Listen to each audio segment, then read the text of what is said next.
Welcome to another fantastic episode of the Mac with Cam. I'm your host, Cameron Clothier, and we have an action-packed show for you today. So, we've got a lot of stuff to talk about. We've got a little baseball, we've got some basketball, we've got upcoming football. It's going to be a really good show, and I'm looking forward to kind of getting it going. But before we do that, I wanted to introduce today's co-host. I'm joined by somebody very special, a good friend of mine, and that is Alejandro Hondo Rodriguez. Hondo, how are you doing? I'm doing great. Thanks for having me. Of course. Thanks for coming by the show. And, you know, I can't think of anybody better to be here with me talking sports and talking about the Mac. So, oh, please. You know, we always talk sports as friends. of course. It's fine. Finally, we get to do it in front of a few cameras. Yeah, absolutely. And so just a little bit about you. You're a media studies and journalism major here at EMU. As we Yes. mentioned, you love sports, and you also have worked with ESPN on campus. That's correct, right? Yeah, I've been with them for the past 2.5 years. Excellent. All right. So Hondo knows what he's talking about. So we've got a great show for you. So Hondo, what do you say we just dive right in? Oh, diving. If we're talking Mac sports, you know how much I love diving. I mean, come on. Yeah, but you know, unfortunately, we don't have a lot in the way of diving here at EMU since they eliminated the program. But anyways, let's move on from that. So the first order of business is let's talk a little bit about the MAC men's baseball season, which is in full swing, pun intended. Miami of Ohio is currently atop of the conference. They've got the best record, and unfortunately for us, Eastern Michigan is the second worst record overall at just 7-25. So let's talk a little bit about that. How do you feel about that? I'm glad we're getting this out of the way first because it's unfortunate. MAC men's baseball, it's not like it's this historic, department of athleticism, but still 7-25 is pretty pitiful. I had no idea we even played 32 games. Yeah, I know. So I was thinking like it just started. Yeah, exactly. I was thinking so like the season just started, but as it turns out, we're already 32 games in and not looking good. Well, But, who do we have? I mean, what's there to look forward to as an Eastern men's baseball fan? well, unfortunately, not a lot. I mean, I know from the past we've had a couple guys come out of the program that have gone on to the pros. So we've had Brian Bixler, he was an infielder, and we have Matt Shoemaker, who's a pitcher currently with the Los Angeles Angels. But, aside from that, it's interesting to note that we do have an infielder who looks good. He's getting prepared for the MLB draft, and that is Zachary Owings. His stock's pretty high. He's having a good season, and on top of that, he's dating female volleyball player Alyssa Laface here at EMU, and that's a win in and of itself, I'd say. Yeah, absolutely. Guy's a six-tool player, am I right? I mean, come on. Hey, yeah, so anyway, let's kind of shift gears a little bit. I want to talk about a bit of news that I know we kind of discussed this earlier this week, but this is something that we both are kind of knowledgeable about. This worries me, I'll be honest. This story worries me. So the MHSAA, the Michigan High School Athletics Association, is currently experiencing a referee shortage. Yes. And in that, referees have been stepping down due to verbal abuse. And so let's talk about that. I mean, stepping down is the polite way of saying, like, leaving in droves, okay? Massive shortages across all sports, not just what you consider the big ones, probably basketball and football. And so why would you say that is? The number one reason they are reporting for leaving is because of verbal abuse, plain and simple. Right. From parents of athletes to fans to during game, after the game, on social media, any way you slice it, it's the Right. verbal abuse. Right, and that's tough. I mean, so you have to remember, like, it's a sport, it's a high school level competition, Yeah. and not only that, but referees are people too. So And it's you look at the most recent example of this, which is Lincoln High School here in Ypsilanti. here in Ypsilanti. Winning versus Jesuit, I believe it was UD Jesuit. I believe so. And there was a couple missed calls in the game that got people really upset. There was an editorial in the Free Press where this writer who had been writing for, I believe, 20-something years, he had said in the piece, was just tearing the referees apart. Yeah. And I'm like, high school sports is so close to being Little League and also so close to being very important. Yeah, to at college level, collegiate level, because without high school sports, how are kids going to be prepared to take that leap and go into college? It's the canary in the coal mine. If there's problems here for Michigan high school athletics across the board for referees, it only speaks to the obviously the bubble that is bubbling up and percolating in the world of refereeing. Right. I think where this leads to ultimately, in my opinion, which I'm sad about, is an automation of all refereeing, especially at the high school level. I could definitely see that. And whenever you're watching a telecast of like a professional sports games, they're always talking about that. I mean, I know baseball, they talk about like automated umpires, and basketball they have like a replay referee. Big kind one of is system. soccer. Yeah, soccer Video as well. assistant referee has You come mentioned up. the World Cup. We were talking just a little bit ago about the World Cup. So unfortunately, I mean, I like the human element of it because it certainly makes the games more entertaining and more interesting and sometimes even more frustrating. But What's the beauty of it? yeah, It's the point of it. It's yeah. human error. Yeah, exactly. So unfortunately, that's not looking good for the MHSAA, but it will be interesting to see how that all plays out, and it looks like only time will tell what's next there. So, We'll keep our eye on it. yes, of course. So let's kind of shift gears a little bit. I want to move on. Let's talk about basketball now. In women's basketball news, I'm not sure if you've heard about this, but the all-time three-point leader at Central Michigan University, Presley Hudson, recently competed in the NCAA March Madness three-point competition for women, and she fared pretty well. She made 77 out of 100 shots, and that looks really good for her stock in the upcoming WNBA draft. What do you think about that? I don't know much about the WNBA draft field of prospects this current year, but I can't imagine that they're overlooking somebody who's making 77 Right. out of 100 shots Right. anywhere on the floor, Absolutely. let Yeah. alone from the three-point line. Yeah, and so not only does that bode well for Presley Hudson, but it also looks really good for the MAC and for fans of the MAC as well. I mean, it's really entertaining, and it's not very often that you get somebody of her caliber kind of doing that in the tournaments. Yeah, that's huge. It's a good representation, I think, of MAC. Hopefully she's carrying the shoulders of MAC basketball. Yeah. And that's really cool. It's Yep. good to see. Yeah, absolutely. So, all right, let's kind of shift gears one more time. Next, I want to discuss the EMU football. We've got the upcoming football season right around the corner. It's spring. The weather's getting nice. And to that point, the spring game is coming up here on April 13th at EMU. I mean, I've never been to a spring game. Have you been? I've never been. I've heard about them, and I know that there's usually a pretty decent turnout as far as students and the athletes themselves go. So it should be interesting. And also to that, the home schedule was released for the football team. Let's so, get into that, yeah. So let's get into that. So it's interesting to note here that the first 3 games of the season, the Eagles are actually on the road. How do you feel about that? I think it's a tough draw. But every year that I've been here, we've opened up at home against essentially Division II, like FCS school. Right. So super. I mean, if that's what you get for the past 3 years, at a certain point, you're going to have an opening schedule where you're all on the road. I mean, it's not like we're facing world beaters. Our first game is still a similar quality opponent with CCSU Blue Devils. Yeah. What's that? Central Connecticut.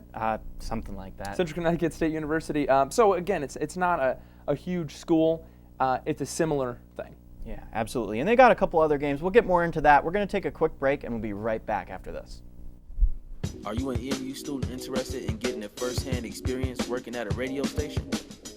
Well, say no more. EMU offers a class through Eagle Radio that will thoroughly prepare you for a real-life experience. But first, you have to register for the class. Pick a date and a time slot. Then the world is yours. Eagle Radio allows you to be fully independent and customize your own show. Have real conversations about the news, celebrity gossip, update listeners about the weather, play a trivia game. It's your show. You're free to name your show whatever you want and play any edited music of your choice. If you love having heated debates and you feel your words need to be heard, then Eagle Radio is just for you.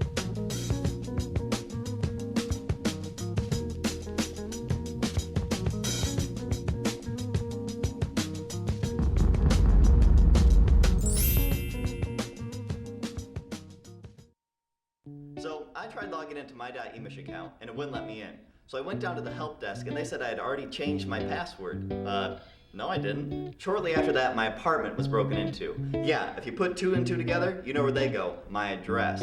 They got my password, got onto my .emish account, and stole my class schedule and my home address. They knew when I wasn't going to be home. I should have known that a password of ABCD1234 isn't too hard to guess. Now, I'm more careful about choosing a password. I take a word that's 8 to 10 letters long and that isn't too personal to me, and I change some characters around. For example, the word college, COLLEGE. I can change the L's to 7s and the E's to question marks. Don't use college, okay? You have passwords for a reason. Take the time to make one that is unique and easy for you to remember, yet hard for someone else to figure out. My name is Daniel, and I'm trying to be safe. Welcome back to the Mac with Cam. I'm your host, Cameron Clothier, and we're going to get right back into it. So Hondo and I are talking about the EMU Eagles and their football season. So Hondo, like you said, the Eagles start off their season on September 21st against the CCSU Blue Devils. From there, we got Ball State, we got Western Michigan, we got Buffalo, we got Kent State, and so it looks to be a pretty well-rounded season for the Eagles. They're going to be taking on some of their fiercest competitors in the MAC. So how do we feel about that? I think the hardest thing is going to be going from that Buffalo game home-wise. It's 27 days until our last home game, which is November 29th versus Kent State. Yep. And those are two traditionally tough opponents in the MAC, tough wins. Yep. So I think that November is going to be the real demarcation of where our program's at. Yeah, absolutely. So it'll be interesting to see how the Eagles fare this year in the MAC conference. But let's move on to what I wanted to talk about in the bulk of this segment, which is something we will call our top 5 MAC things. So we're great at naming things. Yes, aren't as we? you can see. So in doing that, we're going to talk about our top 5 MAC moments or games that we've either experienced in our college careers or that we are aware of.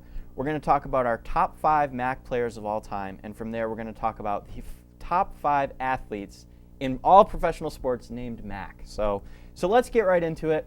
Starting off here, at the 5th most notable MAC moment, you've got your EMU men's swimming and diving team winning 34 MAC champions. And pour one out for the boys. And at the men's swimming and diving team, they're unfortunately no longer here in the program because EMU eliminated that. But the winningest program in the conference. Yeah, and so I don't want to take away from the fact that they're no longer here because I think it's still important to celebrate the 34 MAC champions 100%, that they were able to win. So from there, how about number 4? We've got the EMU track and field team securing the Triple Crown in the outdoor competition just as recently as last year. Which is awesome, and I'm aware that you're a little more friendly with the people on the track and field team. Yeah, so to that point, I know a Yeah. couple of guys who have competed on the men's track and field team. More on that in a little while, but still an important accomplishment nevertheless. Absolutely. So, at number 3, we've got EMU football upsetting Purdue and Rutgers. Back-to-back wins against the Big Ten. Pretty good. To be clear, the Rutgers win is not as impressive. Agreed. Less of an upset than the Purdue one. The Rutgers squad is clearly, when the year we beat them as well, I think they finished with 2 or 3 wins. Yeah. Not a great year for them, but anytime you beat a Big Ten program, that's a good day. It looks good. And it was huge for EMU football It was huge, last year. absolutely. So- And then to beat Purdue the year that they beat Ohio State, Yeah. that's Yep. also really cool. Yep. So I think those are two, in terms of my time being here, those are 2 of the most proud moments Yeah. of the football team. Yeah, same here. So at number 2, we've got James Thompson, EMU basketball player, breaking the all-time EMU rebounding record earlier this season. Talk to me a little bit about that. How'd you feel about that? So you mentioned I work for ESPN, Yep. and we broadcast all of their games. And I actually was working camera 4, which was the ground camera, the floor camera, right under the basket that he secured his last rebound that got him the record. Yeah, that And is awesome. It was goosebumps just even thinking about it now. But filming that and seeing what it meant to him, and then he had this moment where he walked across the court and was with himself and sort of, thank God, it looked like it was really a powerful moment, and to just secure that shot is just to be a part of that moment in some way makes me really happy. Yeah, absolutely, and I'm sure that's probably something you'll remember forever. So that's and really shout out cool. to Dave. I believe Dave. He predicted it on the broadcast. David Pierce Anderson also he's on our crew today. He also predicted that to happen at the start of that game, and sure enough, it did. So granted, it was about as easy as predicting if he'd check in. But still. Right? Yeah. Still, well, we'll give it to you. We'll give it to you, We'll Dave. give it Okay, so moving on, our number 1 moment that we have witnessed is the EMU women's volleyball team securing the MAC championship in 2018. So let's talk about that. Piece of jewelry, man. Yeah, absolutely. Piece of jewelry. Pretty impressive, and I know we had a good squad last year, and unfortunately the coach left to pursue other Coach Kimmy, opportunities. yeah. Yep, Coach Kimmy, but we've hired internally, and so look for more success for the program down the road. This is where you see what the program's made of. Yeah, if you can absolutely. promote internally and groom another coach and groom and continue a successful program, that's the hallmark of any successful program in any sport. Yeah, absolutely. So it'll be interesting to see how the volleyball team fares next season under the new coach. So let's move on. Now we're going to talk about our top 5 MAC players of all time. This list for me was pretty easy to prepare. Yeah. I don't know about you, but number 5, we've got Khalil Mack, football player for the Chicago Bears. Yeah. Pretty good option. At number 4, we've got Randy Moss, another football player. In my opinion, there was never a more famous wide receiver growing up. It should be noted that Randy Moss was at Marshall when Marshall was a member of the MAC, but no longer a member of the MAC. But Right. still, definitely still Yeah, counts. we felt that it was important to include that, definitely. So we've got Randy Moss, and at number 3 we've got Ben Roethlisberger, very notable quarterback. Yeah. I mean, if you don't know him, what are you doing? So that was a good choice for us. And at number 2 we've got Antonio Gates. Yeah, just Another a legendary tight end. Yeah, no big deal. No big deal at all. And, I feel like this is pretty dominated by football players, but honestly, it really speaks to kind of the performance of MAC schools in football, and, Yeah. it attracts the NFL to lure them in and say, hey, look at all these guys that we've got coming out of MAC schools. So it's good for the Mid-American Conference in that way. And at number 1, I think we can both agree that although this guy isn't a football player, George Gervin is certainly one of the top MAC players of all time. Wait, he's not football? No, of course not. No. He's one of the greatest basketball players of all time, Yeah. the Iceman.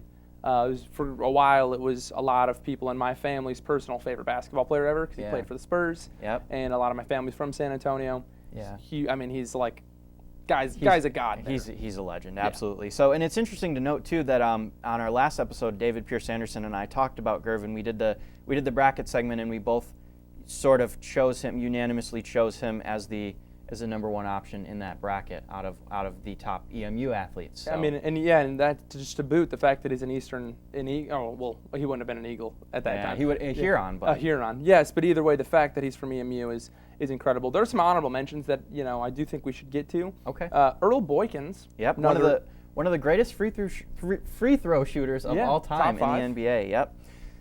Who else we got? Okay, well, let's go. Let me just pull a name out of thin air. I don't know, J.J. Watt. J.J. Watt. Oh man. Only played for about a year in the conference. Yep. At Central, right? Yes, and I think the thing was, I don't think he played enough time in the conference when it was the conference or when he was active for him to have made the list. Also, it's our list, so we get to make the rules. Yeah, exactly. Antonio Brown. Yep, Antonio Brown. That's a good name. There's a Chippewa for you. Yep. How about Terry Crews, the actor? That's an incredible pull. Did you know he played football at Western Michigan? I did not know he played at Western. I knew he played college football. Okay. I had no idea it was in the MAC or Yeah. in our So- home state. Yeah, Terry Crews, notable guy and actor and athlete. I mean, who knew? So, and this one goes honorable mention. This is for David Pierce Anderson. We've got Bob Welch, who pitched in Major League Baseball. Pretty good pitcher from what Dave tells me, but so we're gonna give you that one, Dave. All right. That's your honorable mention from Dave Anderson. I really want to get to these top 5 athletes Okay. named MAC. All right. Personally, All right. I got a bit of a stretch. I'm gonna start with my number 5. Okay. I'm a big soccer fan. Hit me with it. Weston McKinney. Okay. The real name is Weston McKinney, Right. MCK, but McKinney plays for FC Schalke in Germany. He's Okay. a U.S. soccer midfielder, kind of all-around player. He's incredible. All right. Let me hit you with my number 5. Goaltender for the Philadelphia Flyers in the NHL, Mike McKenna. Mike McKenna. Yep. Gotcha. 4, Khalil Mack. Okay. 4 for me is Nathan McKinnon for the Colorado Avalanche. Okay. And it's actually M-A-C Kinnon. Oh, nice. So the spelling's there. My number 3 is going to be Rory McIlroy. Okay. Oh, that's a good one. I hadn't thought of that one. Number 3 for me is Shelvin Mack. He's a point guard for the Charlotte Hornets in the NBA. Just one of the greatest golfers ever. Okay. Yeah. All right, well, number 2, I got Max Scherzer. Okay. That's a good one. You ever heard of him? Yeah, no, never. Number 2 for me is Connie Mack. He was a baseball player for the Nationals and the Pirates. Okay. My number 1, Kevin McHale. Kevin McHale, baby. Wow, okay. Hall of Famer. Number 1 for me, and this is kind of a lame choice, but it's Khalil Mack for me. It works, though. Yeah. The most true. Yeah. I had some honorable mentions. Jason Maxiel, Max Okay. Crosby. Okay, From, interesting. Mac Danzig, UFC fighter. Yep, I had Max Muncy, baseball player, and Okay. also Justin Maxwell, baseball player Look as at well. that. Boom. So a couple of honorable mentions there. So that was kind of fun. Yeah, I that was probably the most fun list I've made in a while. I enjoyed making that Yeah, a little bit of a stretch, but one. A little bit. we'll take it where we can get it. Yeah. So we're gonna step aside for a minute. Coming up next, we've got an interview with a couple of athletes from the EMU men's track and field team. So stay tuned for that, and we'll see you later. I'll be right back. told myself, I'm just going to grab a quick drink. 2 minutes later, and everything was gone. My backpack, my laptop, my cell phone, my iPod. 2 minutes was all it took. I was lucky. The thief was eventually caught and I got it all back. But now that I had that happen to me, I realized that anything valuable has to be treated like cash. I'll never leave it out of my sight again. My name is Heather, and I'm trying to be safe. I have been a part of EMU's track and field team. This will be my 4th year and my 4th season. I first got interested in track and field when I was a freshman in high school and I was trying to get faster for basketball. I have been a part of Eastern's track and field team since my freshman year, and so my senior year, so it'll be 4 years once this semester's over. I started first competing on my high school team, and then I started competing with a club. I heard about Donald Scott first. He's a USA triple jumper, like 2-time national champion. He's basically done it all except gone to the Olympics, which hopefully he will this next summer. Yeah, I just got a call from Coach Roberts, and he was like, "We'd love to have you visit," and came, checked it out, liked what I saw, and committed. How many total meets? Definitely upwards of either 10 or 15. I would say I've competed in about 35 meets. I think when I'm competing, I think I prefer indoor more, just because of, when you get inside, it's one temperature, whereas outside it varies. You can have wind, rain, even snow. Do I prefer indoor or outdoor? Obviously outdoor, because, well, to me personally, outdoor is just a more vibrant environment. There are more events, a much better atmosphere, and overall it's just a great time. The way I prepare for a meet when it's meet week, I usually just go in more focused than usual. I try to eat as clean as possible, generally, but I just try to eat a little more cleaner, just kind of clean up my diet. Drink a lot of water, a lot of water, especially if we're on the bus for a long period of time. You got to stay hydrated. No junk food, no takeout, no nothing. And I guess I kind of section myself off a little bit, just get myself in that zone, gear myself up for when I actually, the day I compete. It's usually a normal week training wise, except for the day before we'll do our pre-meet routine, which is just a warm up, and then a few other things. And then I lift lighter than I normally would when it isn't meet week.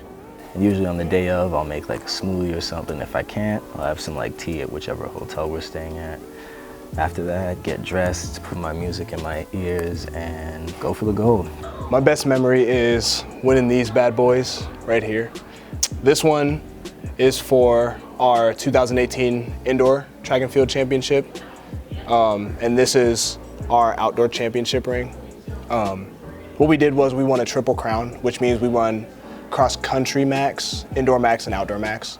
And it was really a very beautiful moment for our program. First time we've done that in 11 years or something like that. And to be, everybody wins championships.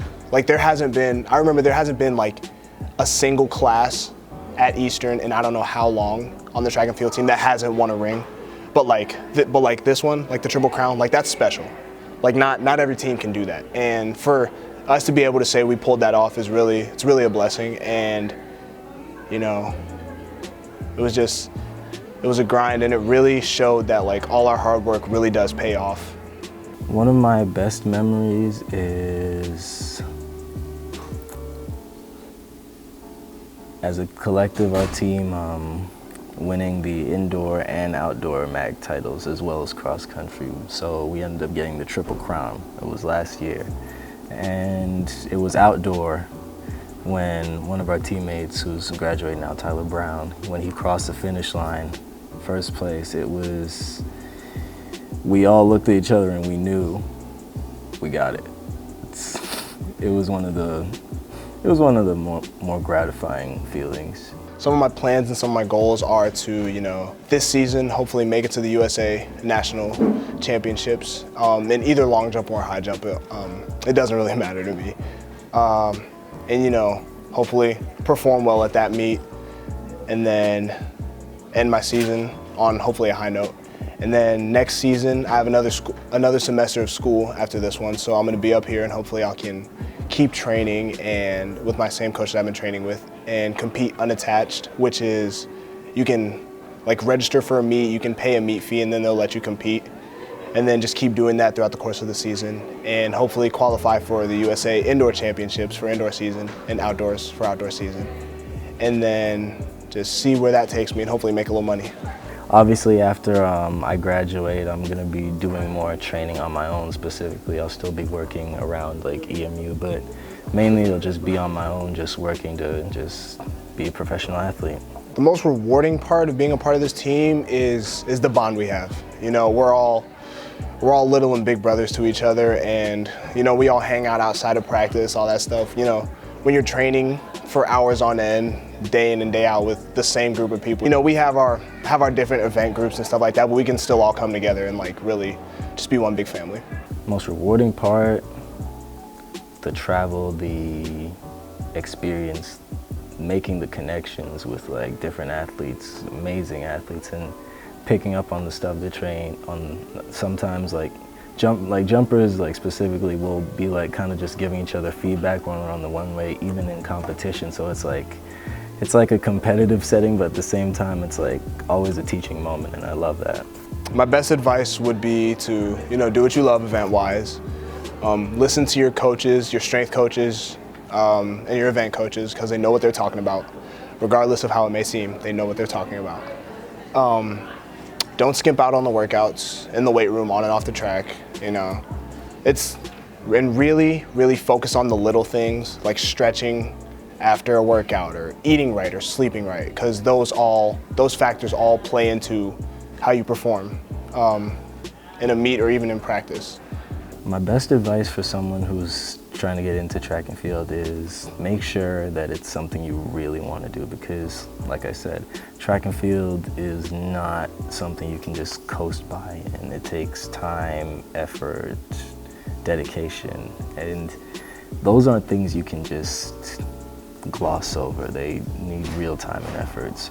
There are a few people I would want to thank for actually getting me here to this point as well.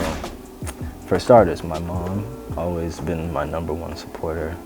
Went through hell and back to make sure I had everything I need for competition. My brother, like, even though he's family, he is probably my oldest and closest friend. I can talk to him about anything. He walks with me like through everything, even helps me with jumps sometimes, even though he's really like a music kind of person. And my aunt, who was like helping my mom like raise me and my brother when we were younger.